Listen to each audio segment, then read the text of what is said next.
Yo, what is up, everybody? It's your boy Dicem. Check this shit out.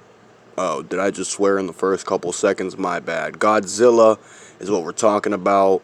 As you can see, I'm a huge fan. I don't know what that noise was, but I absolutely love Godzilla. Did it again. Alright, my bad. This video sucks. My bad for y'all. I do love the original, and I love pretty much every Godzilla film ever made. So let's talk about Godzilla and some of the concept art that was unused, as well as what we did see, at least some of it, and some other topics relating to Godzilla. Here's one of my figures, and here's a clip of the original Godzilla Atomic Breath. As you can see, this video is unscripted. Now, as you can see, the original Godzilla Atomic Breath was almost gaseous. It was concentrated nuclear energy. Now, Gigan could show up in the new GBK sequel. It would be a good choice. There's been a lot of redesigns of Gigan over the years, and we've seen a lot of different incarnations, just different versions in general of Gigan, and I love just about all of them. The one we did inevitably see in Final Wars was awesome, but some of the concept art was very cool. I do love the blade arms as Gigan's classic weapon and self-defense mechanism, but the chainsaws are also cool, coming only second to the blade hook hands. Here's an alternate design for Goji, aka Gojira or Gojira Godzilla, and of course the high side version is one of my favorites, alongside the Millennium era Godzillas such as Final Wars and of course GMK. But yeah, Final Wars Godzilla is definitely one of the most powerful and one of my most favorites.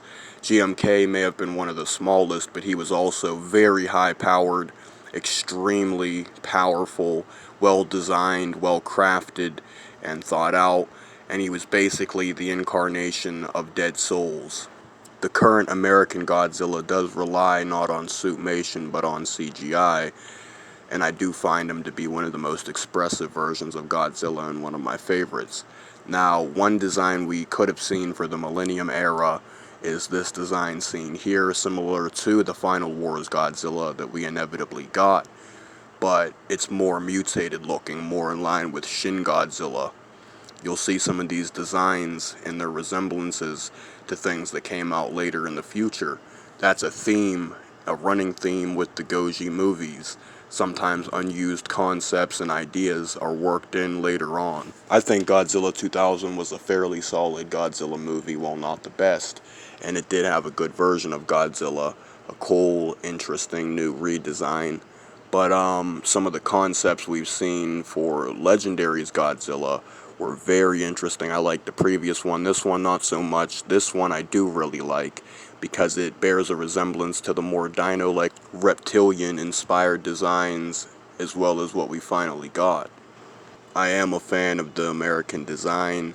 I believe it was cool in 2014 and was even better in King of the Monsters and GBK, as well as the atomic breath and some other abilities.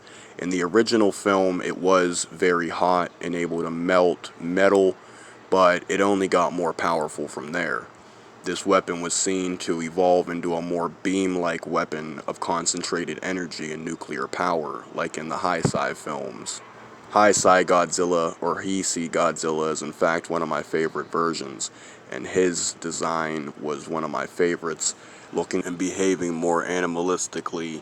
So yeah, I do like the concept seen here, but it does rely a little too much on resemblance to lizards and other reptiles.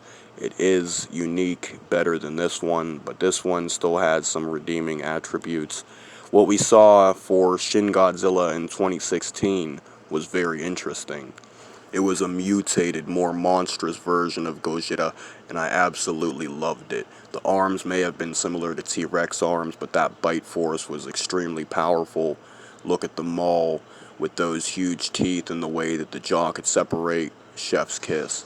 Final Wars Godzilla, as I mentioned, was one of the most powerful, and his red atomic breath could literally blow up a kaiju like a nuke, sending them out of the atmosphere. Even his regular atomic breath was shown to be able to take a kaiju's head off. The 2014 atomic breath was more like a stream of flame, nuclear flame, but it was effective and powerful. Now, Shin Godzilla in specific starts out with atomic flame that condenses into a plasma beam that's more like a laser. The photon rays that shoot from the back, as well as the tail and the atomic breath, are beams of energy that cut through and slice things open, being able to burn through an entire city's worth of skyscrapers. The original Godzilla represented the horrors of nuclear war, while Shin Godzilla represented pollution.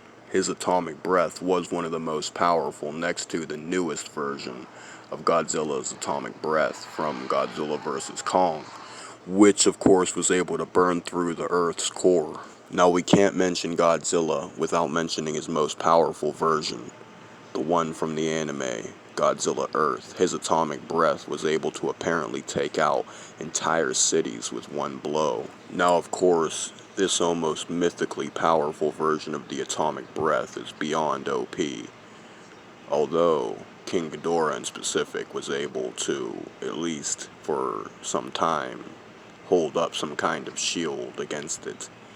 Godzilla's singular point's atomic breath could not be stopped and was able to take other kaiju, even mechas, down. If you want to consider Jet Jaguar a mecha. Anyways, this was a more beam-like atomic breath similar to legendary Godzilla's, a concentrated blast. I do like this redesign for Godzilla, and as you can see, he has a very different yet similar atomic breath. Check out my other vids on Godzilla and leave your recommendations below. It's been your boy Dicem, I'm outie.